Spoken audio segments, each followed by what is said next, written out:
आओ छोटी बहू, अंदर आओ। हमारे इस गरीब खाने में तेरा स्वागत है। नीलम अपनी छोटी बहू का गृह प्रवेश कर उसे घर के कमरे में ले आती है, जहाँ अंदर आते ही नीलम की छोटी बहू बबीता उस कमरे को चारों ओर से देखती है। ये देख उसकी सास नीलम उससे कहती है, क्या हुआ छोटी बहू, क्या देख रही हो? माँ जी, ये कमरा कुछ ज्यादा ही छोटा नहीं है? खैर, ये बताइए कि मेरा कमरा कहाँ है? शादी के रीति रिवाजों में मैं बहुत थक गई हूँ, अब मैं आराम करना चाहती हूँ। बहू, यही तेरा और तेरी जेठानी अनीता का कमरा है, तुम दोनों को अब यहीं रहना है। क्या माँ जी, ये आप कैसी बातें कर रही हो? मेरी अभी भी नई नई शादी हुई है और हम दोनों देवरानी जेठानी एक ही कमरे में कैसे रहेंगी?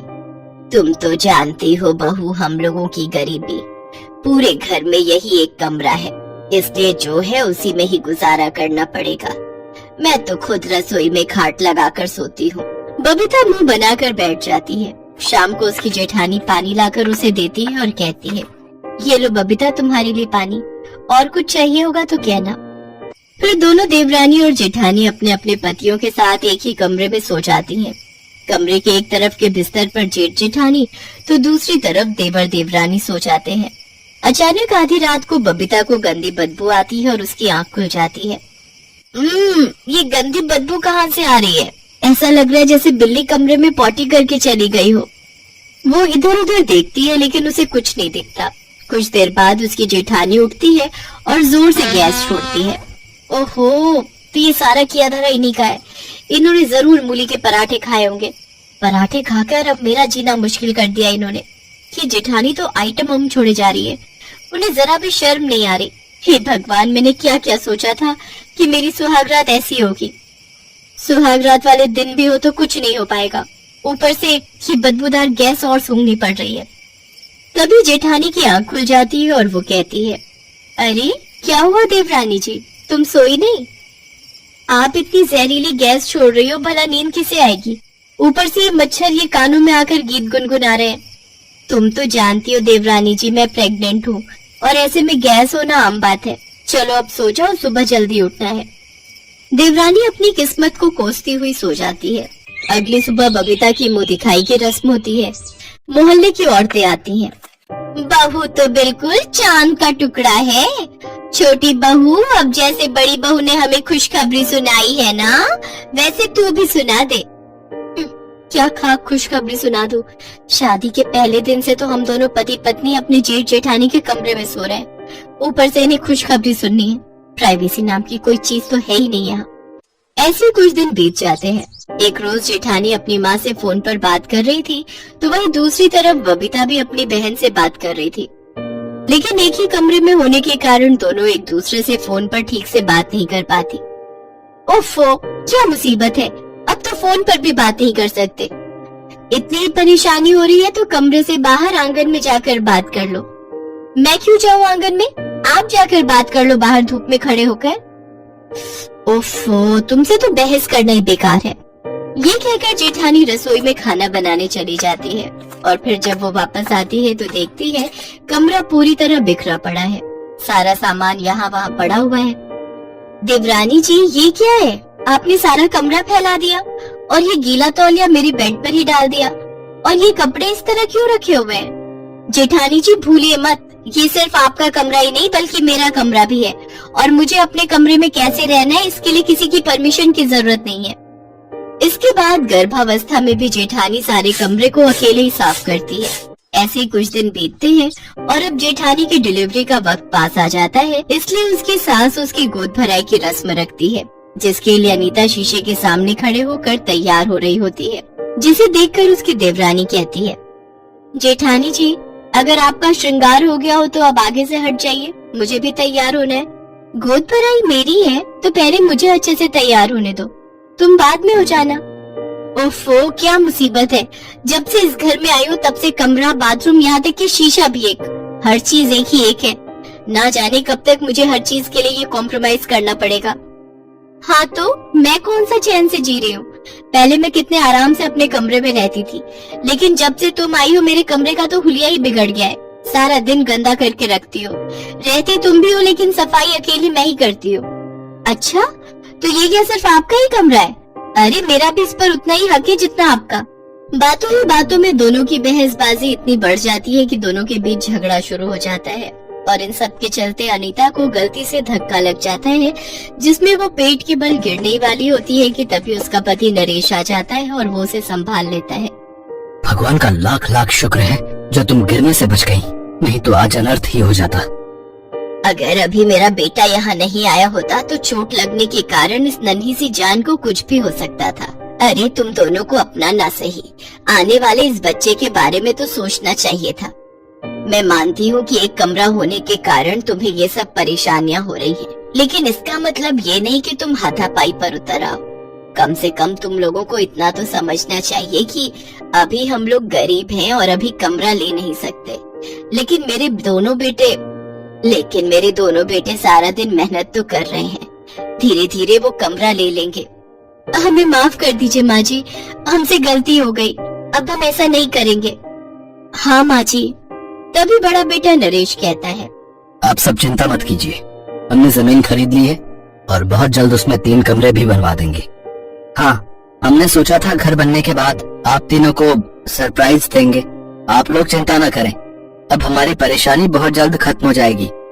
ये सुनकर तीनों सास बहू बहुत खुश होती हैं। अब दोनों देवरानी जेठानी एक दूसरे के साथ घुलना मिलना शुरू कर देती हैं और उनके बीच एक कमरे को लेकर लड़ाई भी खत्म हो जाती है।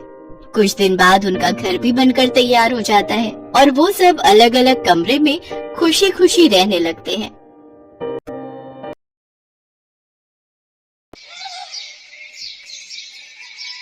लाडो, ओ लाडो, अरे कहाँ है तू? मैं अंदर हूँ बाबा। अरे अंदर क्या कर रही है?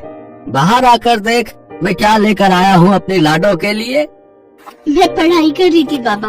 अब ये तो जलेबी है। अरे वाह बाबा, क्या बात है, आज बड़े खुश लग रहे हो आप। अरे वो धान का पैसा आ गया ना, अब तेरी फीस भी दे दूंगा कल। नथुराम एक छोटा किसान था।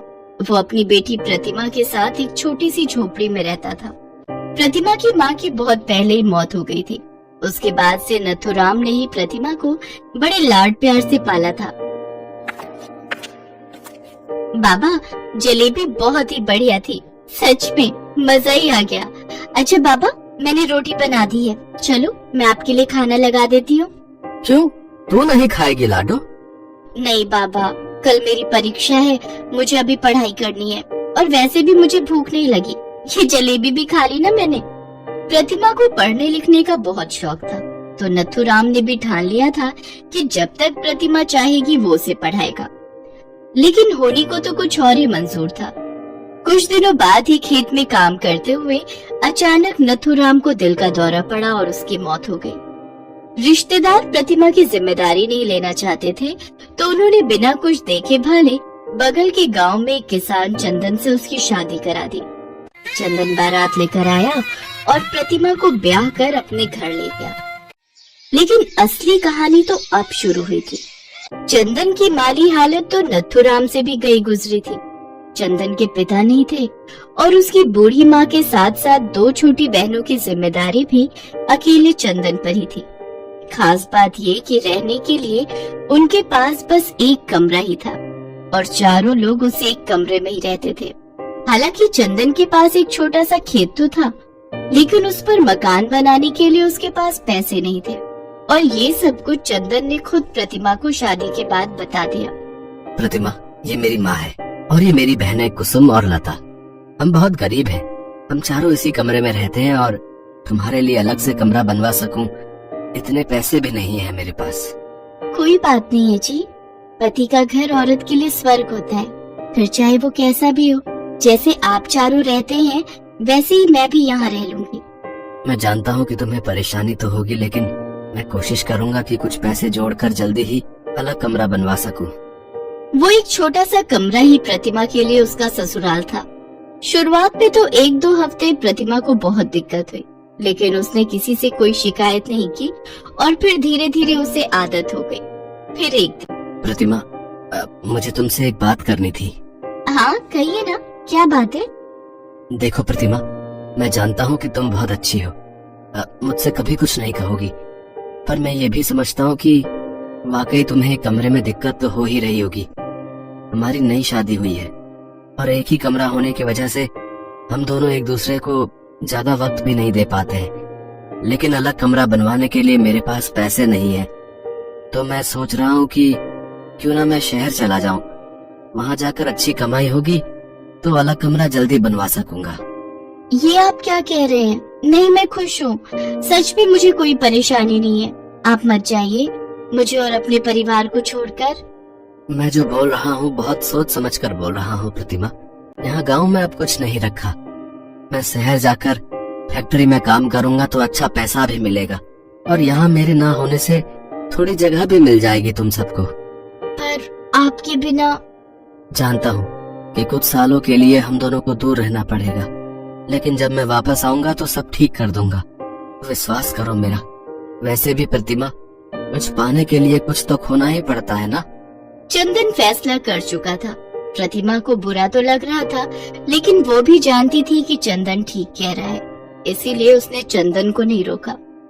चंदन अपना सामान लेकर शहर चला गया। चंदन हर महीने घर के लिए पैसे भेजता था, पर वो पैसे घर की जरूरतों के हिसाब से कम ही पड़ जाते थे। फिर एक दिन, अरे लता, क्या हुआ तुम्हें? क्यों रो रही हो? भाभी, हम इतने गरीब क्यों हैं? अरे पर हुआ क्या, कुछ बताओ तो सही। पता है भाभी, आज कुसुम दीदी का जन्मदिन है, लेकिन हमारे पास इतने पैसे भी नहीं कि उनके लिए कुछ कर सके। अरे वाह, आज कुसुम का जन्मदिन है, तुमने पहले क्यों नहीं बताया? चलो हम दोनों मिलकर उसके लिए हलवा बनाते हैं। दोनों ननद भाभी ने हलवा बनाना शुरू कर दिया। ये पहली बार था जब लता प्रतिमा से अपने दिल की बातें कर रही थी। बातों बातों में लता ने प्रतिमा को बताया कि उसे और कुसुम दोनों को पढ़ने का बहुत शौक था, लेकिन चंदन की इतनी कमाई नहीं थी कि वो दोनों बहनों को पढ़ा सके। ये बात सुनकर प्रतिमा को बहुत दुख हुआ और उसने मन ही मन में ठान लिया कि अब वो खुद भी पढ़ेगी और अपनी दोनों नंदों को भी पढ़ाएगी। अगले ही दिन से प्रतिमा ने अपने उसी एक कमरे के ससुराल में बच्चों को ट्यूशन पढ़ाना शुरू कर दिया। घर का काम चंदन की माँ और बहनों ने संभाल लिया और धीरे धीरे प्रतिमा सारा दिन ट्यूशन पढ़ाने लगी। वो बाकी बच्चों के साथ अपनी दोनों नंदों को भी पढ़ाती। और फिर एक दिन, भाभी आप क्या पढ़ रही हो? लता, ये यूपीएससी की किताब है। मैं हमेशा से पढ़ लिख कर कलेक्टर बनना चाहती थी, लेकिन उससे पहले ही मेरे बाबा का देहांत हो गया और मेरा सपना बस एक सपना ही रह गया। अब जब ट्यूशन से ठीक ठाक कमाई हो रही है तो सोच रही हूँ कि एक बार ट्राई करके देखती हूँ, क्या पता भगवान मेरा साथ दे दे। भाभी, आपको जरूर परीक्षा देनी चाहिए। मैं भी चाहती हूँ कि आप कलेक्टर बनो। अच्छा, अगर ऐसी बात है तो फिर तुम देखना, मैं दिन रात एक कर दूंगी और कलेक्टर बनकर दिखाऊंगी। प्रतिमा कसम खा चुकी थी।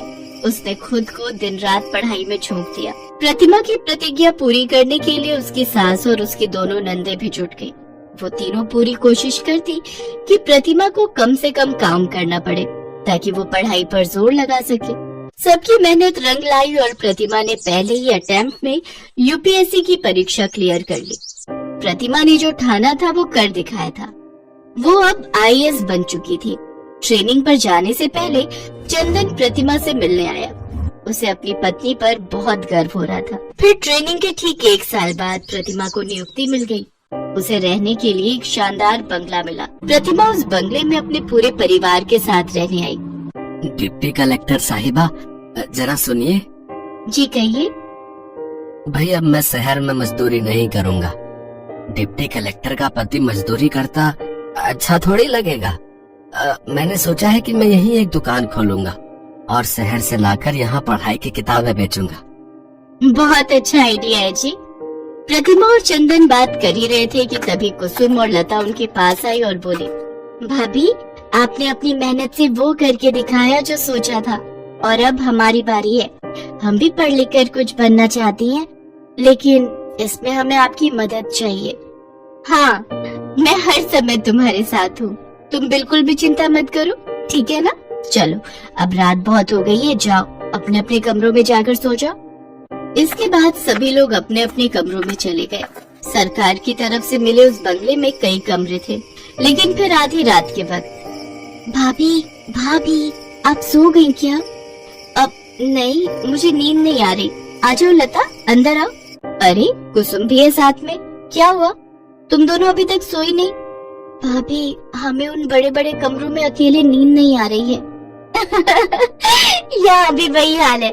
चलो मैं सबके बिस्तर यहीं लगवा देती हूँ, सब फिर से एक कमरे में ही सोएंगे, शायद तभी सबको नींद आएगी। वक्त और हालात बदल गए थे, लेकिन प्रतिभा अब भी पहले जैसी ही थी। शानदार बंगले में रहने के बावजूद अब भी प्रतिमा को अपना एक कमरे का ससुराल ही भाता था।